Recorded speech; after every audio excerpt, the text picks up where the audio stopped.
এই বিদেশ প্রবাসী, আহা কি পরিমাণ মায়া লাগে। 12 ঘন্টা ডিউটি করে আবার আরো 6 ঘন্টা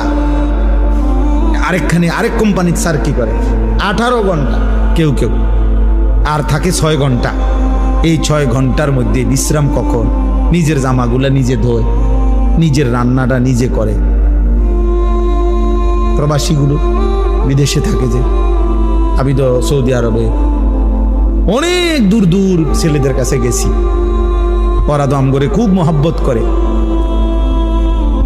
তাইলে এই নিজের রান্না নিজের, কত ছেলে যে বিশ্বাস করো ভাইয়া কি পরিমাণ কান্দে, আল্লাহর কসম। এটা যদি আমি দেখাইতে পারতাম। এখান থেকে এটা বিদেশ অনেক কষ্ট। এই কথাটা কইলো তুমি বুঝদা না ভাইয়া, অনেক কষ্ট। এটা কইলো তুমি বুঝদা না, এটা কইতে তো 1 মিনিট লাগছে, আর অনেক কষ্ট। তো বাস্তবতা হলো তার চাইতে অনেক বেশি কষ্ট।